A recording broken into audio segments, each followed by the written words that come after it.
오늘 47페이지 오늘 파트 2의 두 번째 강의 성경은 어떤 책인가 함께 살펴봅니다. 성경은 어떤 책인가. 지난 시간에 우리가 하나님의 존재에 대해서 살펴보았어요. 하나님은 분명히 존재해 계시는 분이라는 거죠.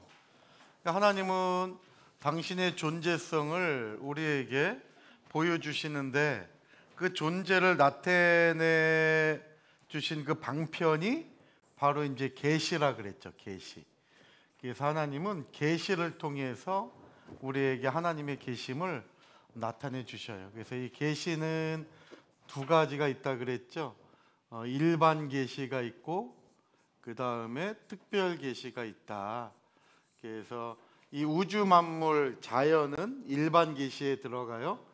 그렇지만 이제 꿈이나 또 기적 이런 부분들은 다 이렇게 특별 계시에 들어가죠. 그 가운데 이 특별 계시의 진수로 우리에게 보여주신 것이 바로 이 성경이에요.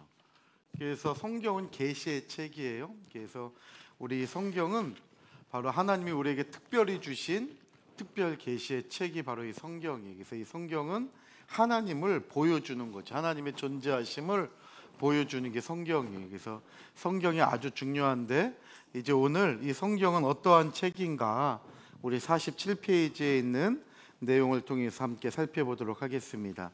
첫 번째로 성경은 하나님의 말씀입니다 그랬죠. 그래서 이제 우리가 성경에 대해서 몇 가지를 살펴보는데 성경은 하나님의 말씀이다. 그래서 신약과 구약으로 이루어져 있는 성경은 영어로는 더 바이블이라고 하는데 이 말은 성경이 처음으로 쓰인 언어인 헬라어의 비블리온, 헬라어 비블리온에서 유래되어 바이블이 나온 거예요. 비슷하게 생겼잖아요. 비블리온하고 비블리온하고 바이블 이렇게 이제 비슷하게 생겼죠. 그래서 보면 비비가 이게 똑같이 이렇게 들어가죠. 또 I가 이렇게 들어가고 이게 람다가 L이거든요. 그래서 비블리온에서 영어의 바이블이 파생되었다는 걸 알 수가 있어요. 그래서 이 더 바이블 이것은 어떤 말이냐면 거룩한 책들이라는 뜻이에요. 거룩한 책들. 언더라인 쳐놓으세요. 거룩한 책들. 그래서 성경은 거룩한 책이에요. 여기에서 거룩한 책들이라는 것은 바로 성경이 사람들이 기록했지만 자기 마음대로 기록한 책이 아니라 언더라인 치세요. 하나님의 영의 감동을 받은 사람들이 기록한 하나님의 말씀이다. 그래서 거룩한 책이에요. 일반 책을 갖다가 거룩한 책이라고 얘기하지 않죠. 그냥 책이라 그러지. 그런데 성경은 거룩한 책들이에요. 그래서 거룩할 성자에다가 책경자, 글경자를 써서 성경이라고 하는 거예요. 그래서 이 성경 한자어지만 이 성경을 우리는 거룩한 책이다 이렇게 부르는 이유는 하나님의 감동으로 기록됐기 때문에.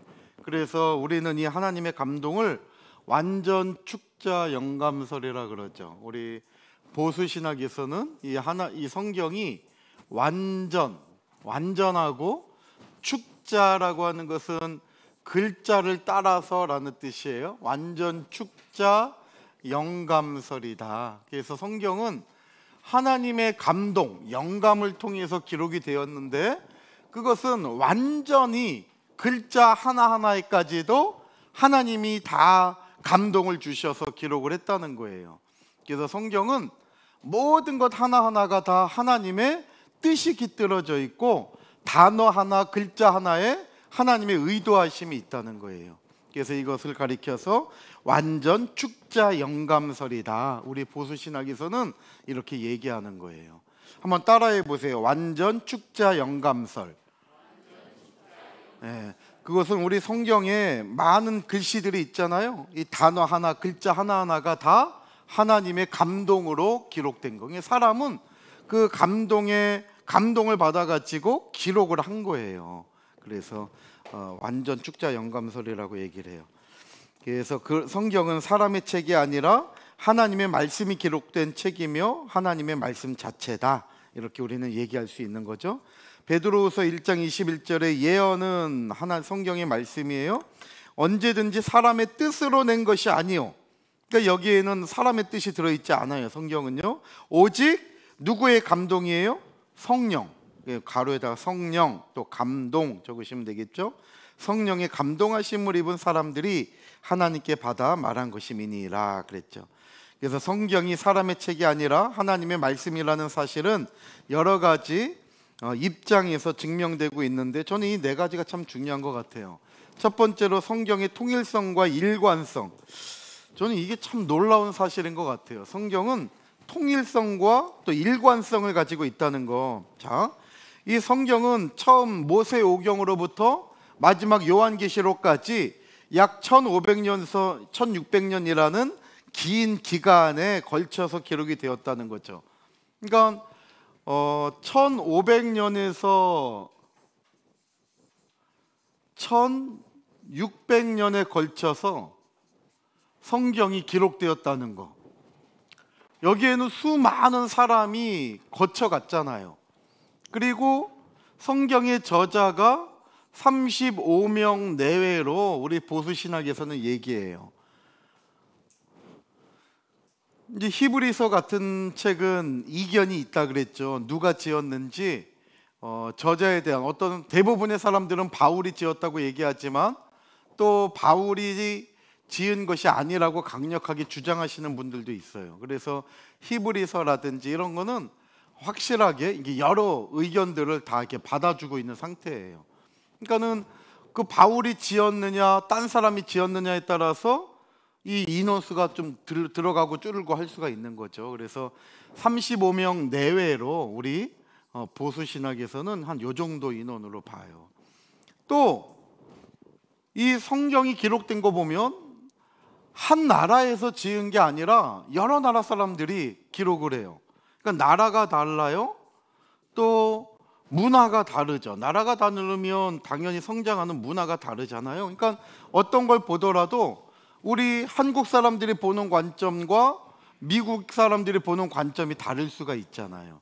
그러니까 그런데도 이 모든 것들이 예수 그리스도라고 하는 이 주제에 통일성을 가지고 있고 일관성을 가지고 있다는 거, 이거 정말 놀라운 사실이에요. 그래서 이런 걸 볼 때 저는 정말 이 성경 자체만으로도, 아까 성경이 하나님을 증거하는 특별 계시에 들어간다 그랬잖아요. 그러니까 이 성경만으로도 우리는 하나님을 얼마든지 깨달을 수 있고 알 수 있다는 거예요. 그래서 하나님은 영이시기 때문에 요한복음 4장 23절에 하나님은 영이시니 그랬잖아요. 우리 눈에 보이진 않아요. 그렇지만은 이 성경 자체를 볼 때에 정말 이런 책이 기록될 수 있다는 것은 인간의 힘으로는 될 수 없다는 거예요. 어떻게 모세 시대 살던 사람이 이제 주후로 넘어와 가지고 요한계시록까지 그 내용이 예수 그리스도와 하나님 나라라고 하는, 예수 그리스도와 하나님 나라, 천국, 여기에 대해서 하나도 흐트러지지 않고 정말 이렇게 기록되어 있다는 것은 이거 정말 놀라운 일이에요. 저는 정말 놀래가지고 자꾸 반복하고 강조하는데, 우리 성도님도 얼굴은 하나도 안 놀라는 얼굴인가 정말 이것만 보더라도 하나님은 정말 살아계시는구나 우리가 알 수 있을 것 같아요. 그래서 48페이지 세 번째 줄에 보면 한번 읽어볼게요. 성경은부터 시작. 성경은 약 1500에서 1600년이라는 기간에 걸쳐서 약 35명 내외의 각기 다른 저자가 다양한 나라, 지역, 직업을 가지고 세 개의 언어로 쓰였음에도 그 주제는 오직 예수 그리스도라는 한 가지 주제로 기록되어 엄청난 통일성과 일관성을 보여주고 있습니다 그랬죠. 그래서 성경은 세 개의 언어로 기록되어 있어요. 이 세 개의 언어는 기본적으로 구약은 히브리어죠. 구약은 히브리어. 그 다음에 신약은 헬라어로 기록이 되어 있죠. 그래서 우리 번역된 성경으로는 사실 하나님의 마음을 많이 깨달을 수는 없어요. 그렇지만 이 번역된 성경이 있음으로 말미암아 우리가 하나님 앞에 많이 나아갈 수가 있죠. 그래서 번역된 성경도 많이 봐야 되지만 정말 원문에 기록된 성경이 어떠한 의미로 왜 하나님께서 이 단어를 쓰셨는가, 또 왜 이러한 문법적인 구성을 가지고 쓰셨는가?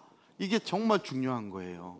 그리고 또 하나, 신구약 성경에는 아람어가 등장을 해요. 아람어.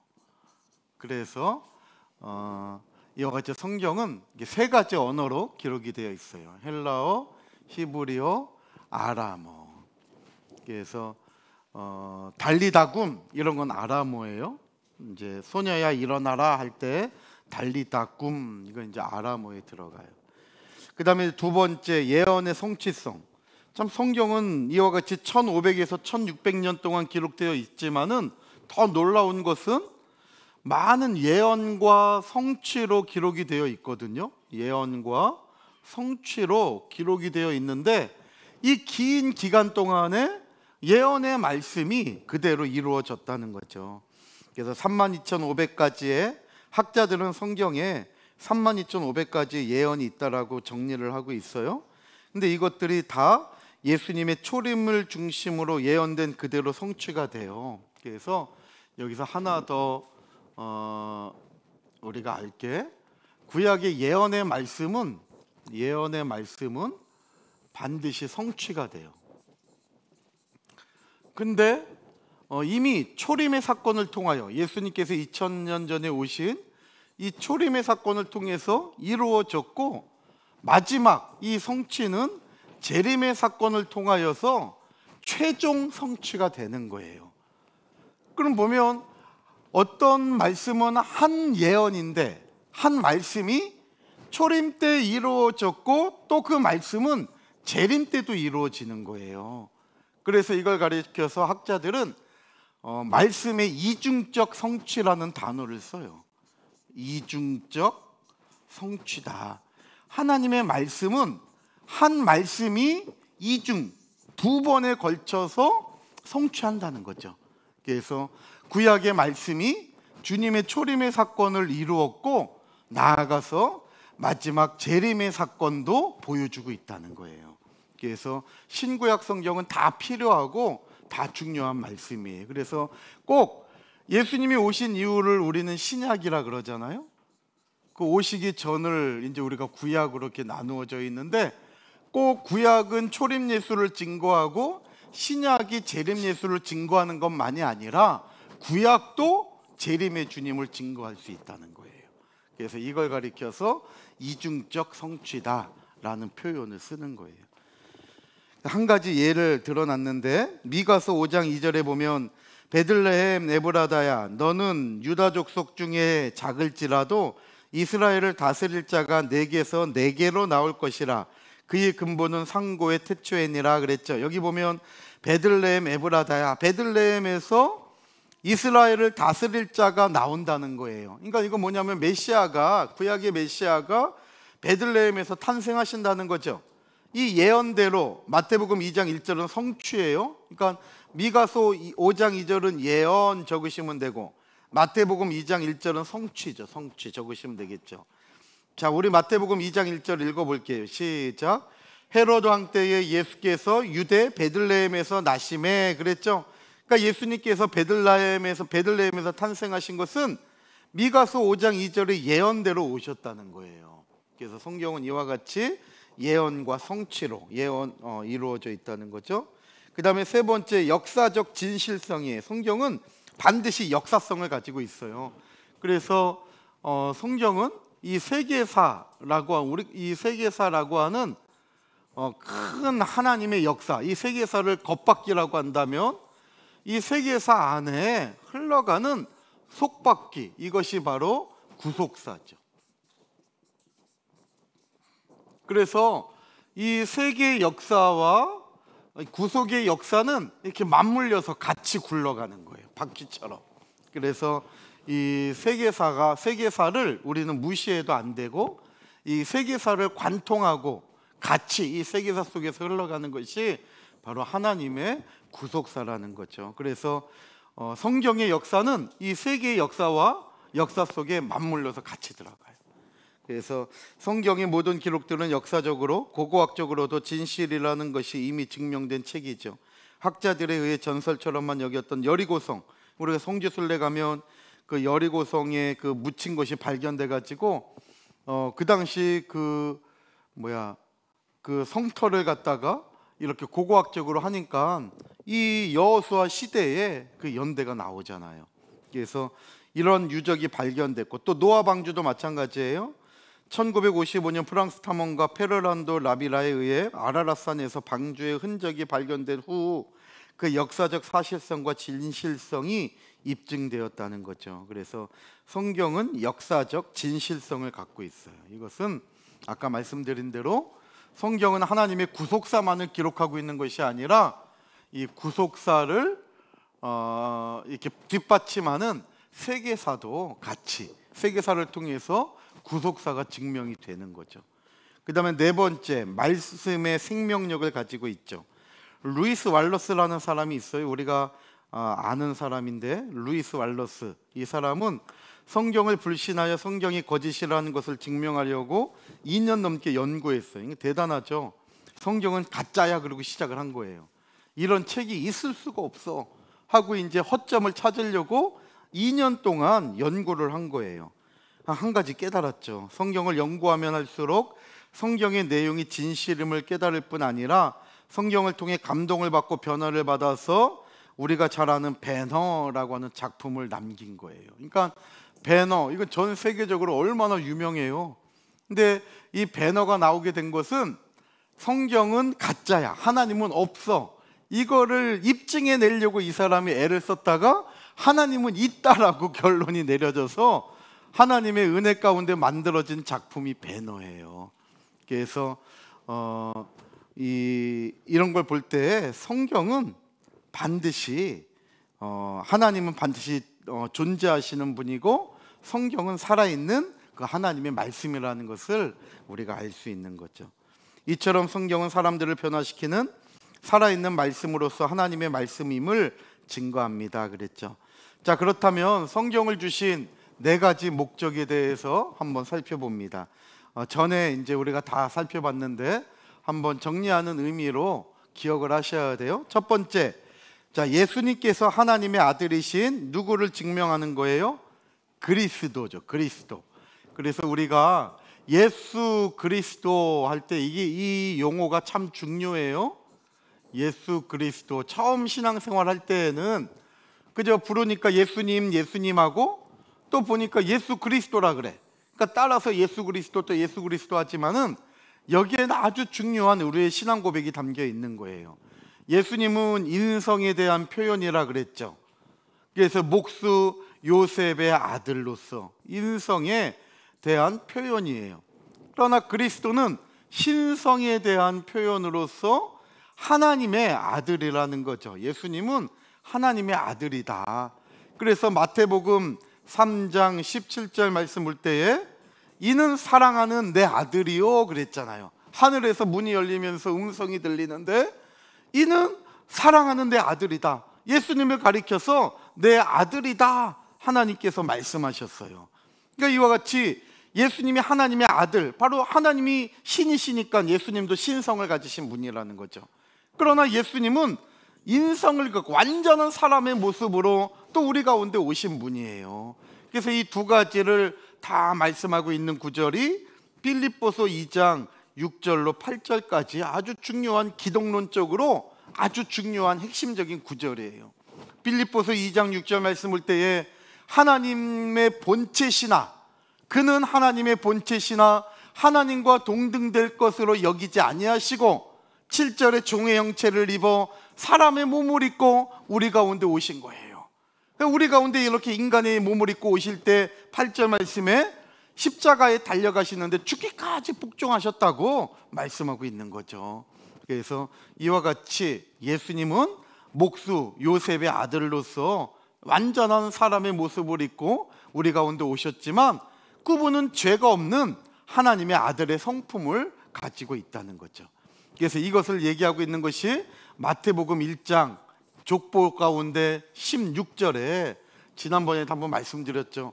그리스도라고 하는 예수가 나시니라. 마리아에게서 그리스도라 하는 예수, 예수라는 그리스도가 아니에요. 그리스도라 하는 예수가 나신 거예요.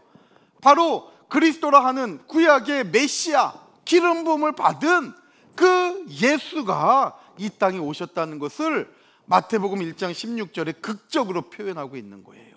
그래서 왜 우리에게 성경을 주셨느냐? 2000년 전에 오신 그 예수님은 바로 구약에 예언한 기름 부음 받은 자 그리스도 메시아다, 이 사실을 우리에게 알려주기 위함이라는 거죠. 그래서 우리는 예수님을 믿을 때 사람으로만 믿어도 안 되고 하나님으로만 믿어도 안 되고 완전한 사람인데 하나님의 형체가 있어서 우리의 죄를 구원하시기 위하여 오신 분이라는 것을 알아야 된다는 거죠. 그래서 요한복음 20장 31절 우리 다 같이 읽어볼게요. 시작. 오직 이것을 기록함은 너희로 예수께서 하나님의 아들 그리스도이심을 믿게 하려 함이요. 보세요. 이것을 기록함은, 이것은 성경이잖아요. 이렇게 성경을 기록한 것은 너희로 예수께서 하나님의 아들 그리스도다, 이것을 믿으라고 성경을 기록했다는 거예요. 그러면서 두 번째, 너희로 믿고 그 이름을 힘입어 뭘 얻어요? 생명, 영생을 얻게 하려고. 그래서 두 번째 밑에 보면 인간들에게 영생이 있음을 알게 하기 위해서 두 번째 우리에게 성경을 주신 목적은 영생, 괄호하고 생명 적으시면 되겠죠. 하나님이 우리에게 주신 생명은 영원한 생명이에요. 영원한 생명, 영생이라는 거죠. 그래서 사람은 죽으면 끝이 아니라는 거예요. 세상 사람들은 야, 죽으면 끝이지, 너무나 힘들고 어려우니까 그냥 자살해서 죽으면 끝인 줄 알고 자기의 생명을 해해요. 자살도 살인죄라 그랬잖아요. 자살, 스스로 죽이는 거예요. 자기를 자기가 죽이는 게 자살이잖아요. 자살도 살인죄가 되는 거예요. 자살하면 안 돼요. 아무리 힘들고 어려워도 하나님께 엎어지셔야지, 내가 힘들다고 포기한다고 해서 정말 내 생명이 끝나는 게 아니에요. 사람은 한 번 죽지만은 그 죽음 이후에 하나님의 심판이 있기 때문이에요. 하나님의 심판. 그래서 자살하면 안 되는 거예요. 죽으면 안 되는 거예요. 하나님께서 거두어 가시기까지 저와 여러분들은 생명이 붙어 있는 한 내 생명을 꺼뜨려서는 안 돼요. 아무리 아파도 아이고 이렇게 아플 바에 죽는 게 낫겠다 싶어도 하나님께서 그 아픔 속에 나를 남겨두시는 것은 그래도 거기에 하나님의 뜻이 있는 거예요. 힘들어도, 내가 너무나 물질적으로 고통스러워도 그래도 거기에는 뭔가 하나님이 나에게 정말 알게 하시고자 하는 뜻이 있다는 것을 꼭 아셔야 돼요. 그래서 정말 하나님이 부르실 때까지 여러 가지 모습으로 하나님이 저와 여러분들을 부르실 수가 있죠. 그렇지만은 어떻게 부르시든지 간에 그 부르심 앞에 순종해야지, 정말 내 상황이 힘들다고 내 스스로 결정을 내려서는 안 된다는 거예요.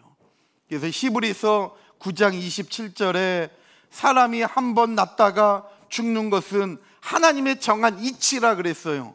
근데 그 하반절 말씀 볼 때에 그 죽음 이후에 심판이 있다는 것을 우리에게 정확히 얘기해요. 자, 한번 다 같이 찾아서 읽어볼게요. 자, 히브리서, 신약성경 히브리서 9장 27절 말씀 보세요.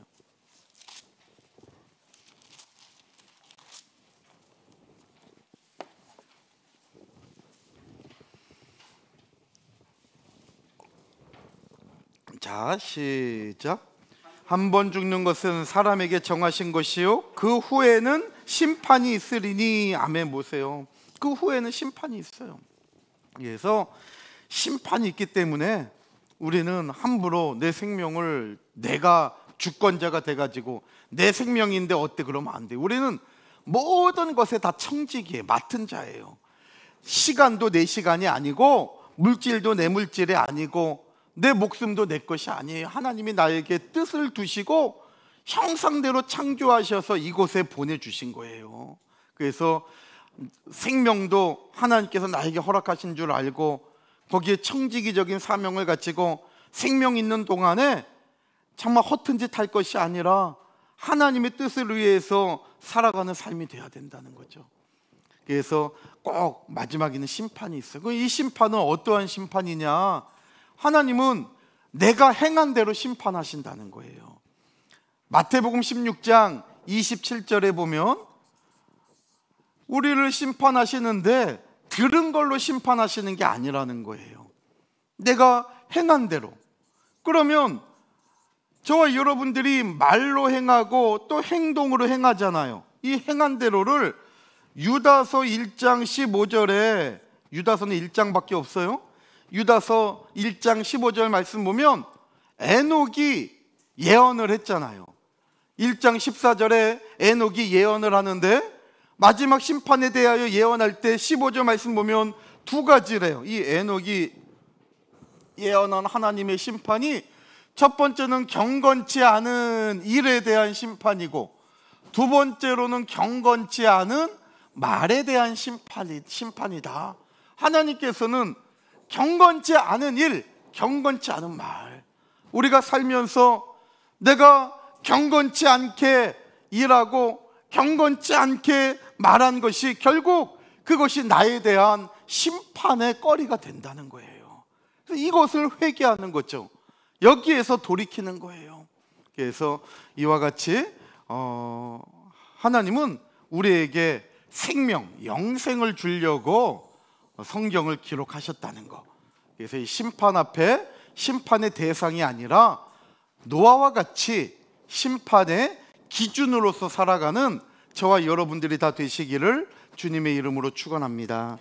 자, 우리 50페이지 한번 보세요. 요한일서 5장 13절 읽어볼게요. 시작. 내가 하나님의 아들의 이름을 믿는 너희에게 이것을 쓴 것은 너희로 하여금 너희에게 영생이 있음을 알게 하려 함이라. 아멘. 여기서도 너희에게 이것을 쓴 것은, 이것은 성경이에요. 하나님의 아들의 이름, 예수 그리스도의 이름을 믿는 우리에게 하나님께서 왜 성경을 써서 가르쳐 주셨느냐? 이것은 우리에게도 영생이 있음을 알게 하려 함이라 그랬잖아요. 그 다음에 세 번째, 인간들에게 인내와 소망을 깨닫게 하기 위해서예요. 세 번째로는 인내와 그 다음에 소망이 있다는 거예요. 그런데 이 인내와 소망은 다 천국에 대한 거예요. 성도 여러분, 정말 저와 여러분들에게는 하나님께서 아름다운 천국을 예비해 놓으셨다는 것을 꼭 믿으시기를 바랍니다. 구약 역사에서 우리는 가나안을 너무나 많이 봐요. 나하고 무슨 상관이 있어요, 가나안. 이것은 팔레스타인 지역, 지금 이스라엘 땅인데 우리하고 아무 상관이 없잖아요. 그런데 우리는 성경을 통해서 가나안에 대하여, 예루살렘에 대하여 너무나 익숙해 있어요. 왜 우리에게 자꾸 그걸 가르쳐 주셨느냐? 이것은 바로 천국의 그림자예요, 그림자. 실체는 바로 천국이에요. 하나님 나라예요. 그러니까 이스라엘 백성들이 마침내 가나안 땅에 들어간 것처럼 아브라함도 마찬가지죠. 갈대아 우르에서 하란을 떠나가지고 가나안 땅에 들어왔을 때 보면 마침내 창세기 12장 말씀 보면 아브라함도 마침내 가나안 땅에 들어갔다는 거예요. 마침내. 그런 것처럼 저와 여러분들도 마침내 천국에 들어가야 되는 거죠. 성경은 우리를 천국으로 인도하는 신령한 내비게이션과 같은 책이에요. 우리를 천국으로 어떻게 가야 되는지 약도를 보여주고 있는 거예요. 그런데 천국에 들어가기 위해서는 인내하는 신앙이 있어야 되고, 힘들고 어렵다 할지라도 하나님의 위로로 말미암아 소망을 버리지 않아야 된다는 거예요. 그래서 이 소망의 궁극적인 것은 바로 천국이에요. 내가 인내해야 하는 이유는 천국에 들어가야 되기 때문이라는 거죠. 그래서 신앙생활에 인내하는 것이 너무나 중요해요. 우리 로마서 15장 4절 다 같이 볼게요. 시작. 무엇이든지 전에 기록한 바는 우리의 교훈을 위하여 기록된 것이니 우리로 하여금 인내로 또는 성경의 안위로 소망을 가지게 하려 함이니라. 아멘. 이게 헬라어 원문을 보면요, 우리로 하여금 인내로, 여기서 문맥이 끊어져요. 그러니까는 무엇이든지 전에 기록한 바는 우리의 교훈을 위하여 기록한 것인데, 그것은 첫째로 우리에게 인내를 가지라고 기록을 했다는 거예요. 그리고 두 번째로 성경의 안위는 위로를 얘기하는 거예요. 성경의 안위를 받아서 소망을 갖게 하려고 성경을 기록했다는 거예요. 그래서 문맥이 하여금 인내로 해서 끊어져요, 한번. 그래서 우리가 성경을 읽는 목적은 인내해야 된다는 거. 하나님은 이 욥의 인내를 너무나 기뻐하셨잖아요. 이 욥의 인내는 결말을 보았다 그랬죠. 결말. 이 결말은 30년의 고난. 욥은 70세, 욥의 인생은요, 욥의 인생은 70세까지는 부유하게 살았어요. 욥기 1장 말씀 볼 때에 정말 10명의 자식과 사랑하는 아내와 하나님이 주신 근심이 없는 복을 받아가지고 아브라함과 동시대에서 이 우수 땅에서 지경을 넓혀간 사람이 욥이에요. 70세까지는 걱정 없이 살았어요. 그런데 30년 동안 욥에게 극심한 고난이 있었던 거죠. 우리가 다 알고 있는 욥의 환난의 시기는 30년이에요. 30년. 이와 같이 욥이 고난받고 이 고난을 잘 이겨냈을 때 욥은 그 결말을 보면서 끝까지 30년의 시간을 인내하며 이겨냈다는 거예요. 그래서 욥에게 갑절의 복을 주었죠. 그러니까 이때는 욥이 100세 아니에요. 근데 고난당하기 전 70년의 이 시간의 갑절 140년이잖아요. 그래서 욥이 140년을 더 갑절에, 이때는 갑절의 복을 받은 거예요. 70년의 갑절. 그래서 욥은 240세를 향수하고 죽었다고 말씀하고 있는 거죠. 그러니까 하나님은 정확하신 분이에요. 저와 여러분들이 30년의 인내의 시간을 잘 견뎌내면 하나님은 갑절의 복을 주셔서 우리로 하여금 누리게 하신다는 거죠. 오늘 이와 같이 성경은 나로 하여금 인내하게 해요. 내가 지금 참기가 어렵습니까? 성경 보십시오. 그러면 성경은 나에게 인내할 수 있는 힘을 주시는 거예요. 그리고 천국이 보이지 않아. 분명히 천국 간다고 하는데 나한테는 저 하늘문이 열리지 않는 것 같아요. 그러면 성경 보고 전도사님들 통해 가지고 성경 공부 배우고 정말 말씀에 붙어 살아갈 때 저와 여러분들에게 닫힌 하늘문이 아니라 열린 하늘문이 되어서 정말 신앙생활하는 것이 헛되지 않다는 것을 믿게 되는 역사가 있을 줄 믿으시기를 바랍니다. 그래서 성경은 우리에게 인내를 갖게 하고 천국의 소망을 갖게 하시는 거예요. 네 번째, 인간들에게 앞으로 당할 일을 경계하기 위해서죠. 경계. 다시 말씀드리면 성경은 나를 살피게 하는 책이에요. 성경은 남에게 비추라고 있는 게 아니에요. 성경은 나를 살펴가지고 그 다음에 그 빛의 영향력을 드러내게 하는 거예요. 마태복음 5장 13절로 16절 말씀 보면 하나님은 우리에게 소금과 빛의 삶을 살으라고 얘기하고 있죠. 정말 하나님의 말씀을 깨닫고 하나님을 영접한 사람은 세상 가운데 소금과 같이 맛을 내게 하고 빛과 같이 영향력을 드러내게 하는 거예요. 그런데 이러한 삶을 살기 위해서, 소금과 빛의 삶을 살게 하기 위해서 마태복음 5장 13절부터 16절에 말씀하고 있는데, 이러한 말씀을 살게 하기 위해서 하나님께서는 저와 여러분들에게 이 성경을 통해서 자기를 비추게 하는 거예요. 이 성경 말씀이, 성경이 곧 우리의 거울과 같은 거죠. 성경으로 자기를 비추어서 자기 자신을 다듬잖아요. 우리도 아침에 나가기 전에 항상 거울 보고 넥타이가 잘 맺었나, 또 머리가 괜찮나, 또 옷에 어디 묻은 게 없는가 앞뒤로 이렇게 살피면서 점검하고 나오잖아요. 그러니까 우리의 신앙이 성경을 통해서 내 안팎, 내가 오늘도 경건한 말을 하고 살아가는지, 내가 경건치 않은 일, 경건치 않은 말 속에 내가 빠져있진 않은지, 만약에 그렇다면 성경은 나로 하여금 빨리 돌이켜 회개하게 하는 거죠. 이렇게 성경은 나의 거울과 같은 거예요. 내가 거울을 비춰봤는데 단추가 하나씩 거꾸로 올라갔다. 그러면 아이고 오늘 왜 이렇게 됐어 하고 그냥 나가는 사람이 없잖아요. 시간이 걸려도 다시 다 풀고 단추를 다시 잠그고, 이렇게 내 옷매무시를 잘 하는 것처럼 성경은 우리의 거울과 같아가지고 하나님 말씀을 통해서 내 자신을 고칠 것은 고쳐나가는 거예요.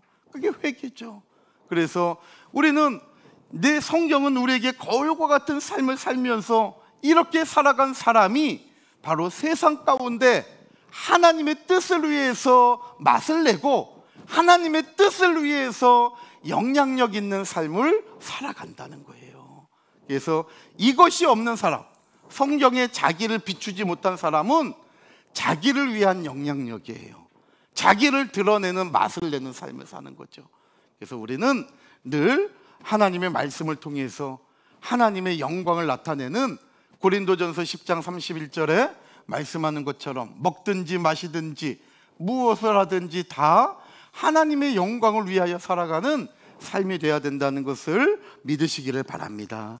그래서 네 가지 성경을 주신 목적은 예수가 그리스도이심을 믿게 하기 위해서, 우리에게 영생이 있다는 것을 알려주기 위해서, 그 다음에 우리에게 인내하고 천국의 소망이 있다는 것을 알려주기 위해서, 그리고 우리의 거울과 같이 자신을 살피라고 하나님은 성경을 주셨다는 거예요. 그래서 지난번에 우리가 살펴본 대로 간단하게 네 가지 목적을 살펴봤고요. 마지막 결론적으로 이 성경에 유익이 있어요. 이 성경은 우리에게 어떤 유익을 주느냐? 첫 번째로 믿음을 자라게 하죠. 성경을 자꾸만 가까이 하면 믿음이 성장해요. 교회 등록하고 시간이 지난다고 믿음이 성장하지 않아요. 참 신기해요. 다른 데는 시간이 지나면 뭔가 성숙해져요. 뭐 어떤 효소 같은 것도 보세요. 시간이 지나면 막 활발하게 자라고 막 그러잖아요. 그런데 신앙생활은 등록하고 시간이 지났다고 해서 그 사람이 성숙해져서 정말 이렇게 장로가 되는 건 아니라는 거예요. 성경 말씀과 얼마나 가까이 했느냐. 그래서 로마서 10장 17절 우리 다 같이 한번 읽어볼게요. 시작. 그러므로 믿음은 들음에서 나며 들음을 그리스도의 말씀으로 말미암았느니라. 아멘. 보세요. 믿음은 들음에서 나요. 그럼 뭘 들어야 되느냐? 그 들음을 돼 있는데 들음은으로 바꾸세요. 들음은. 이 들음 뭘 들어야 되느냐? 그리스도의 말씀을 들어야 된다는 거죠. 그래서 하나님의 말씀을 자꾸 들을 때 저와 여러분들의 믿음이 작년보다는 올해, 또 어제보다는 오늘 자꾸만 믿음이 성장하는 역사가 있다는 것을 꼭 믿으시기를 바랍니다. 그래서 내가 좀 믿음이 흔들리고 내 믿음이 약한 것 같다, 그러면 한 가지 방법밖에 없어요. 성경 보면서, 또 이 성경이 어렵잖아요. 그러니까 하나님의 말씀을 듣는 것도 보는 거예요.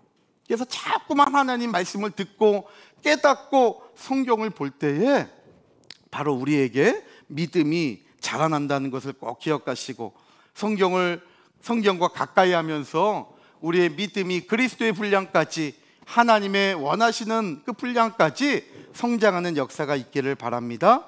두 번째로, 성경은 우리를 구원에 이르게 하죠. 구원.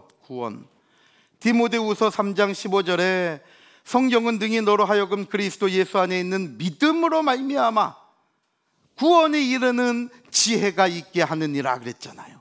성경은 말씀을 자꾸 들을 때 믿음이 성장하고, 믿음이 성장한 사람은 구원에 확신이 있는 사람이에요.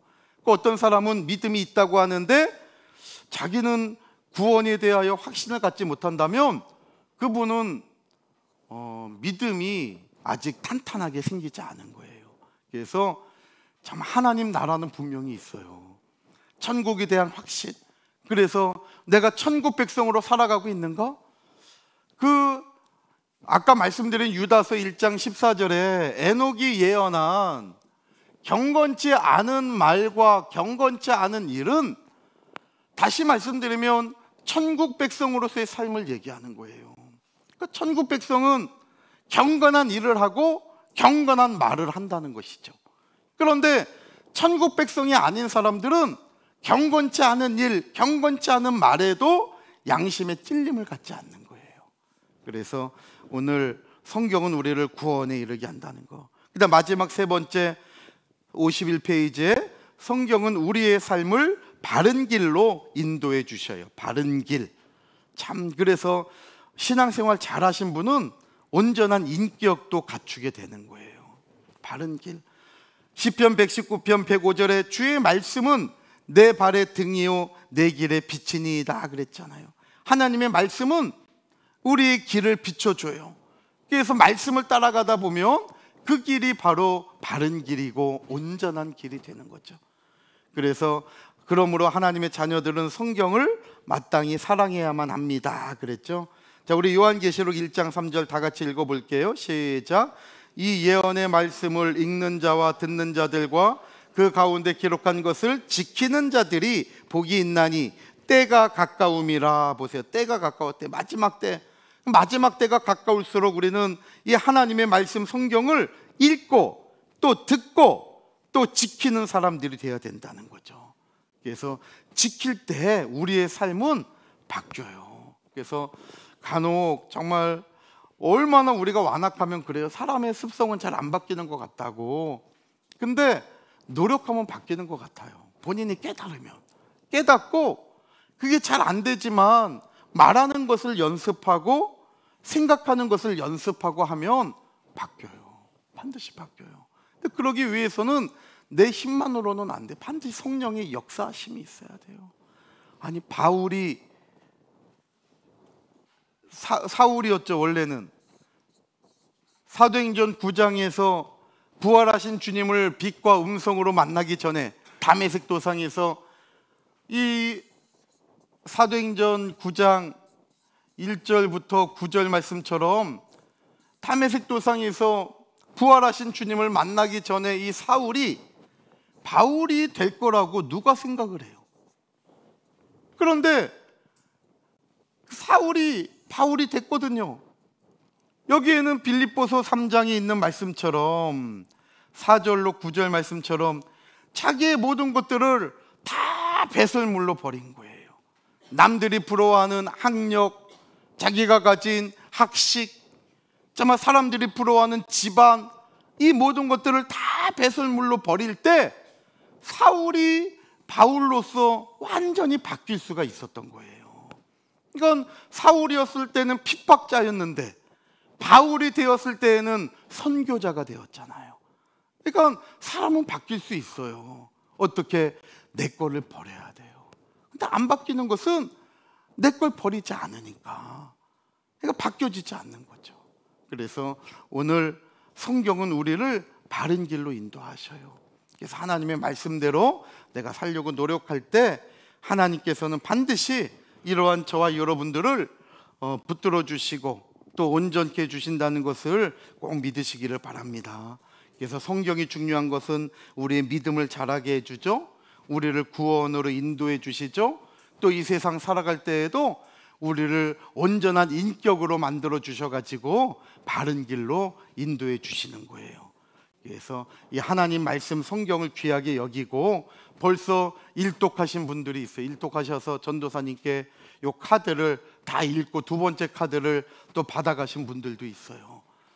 그러니까 정말 이거 뭐 읽기 경쟁하는 거 아니에요.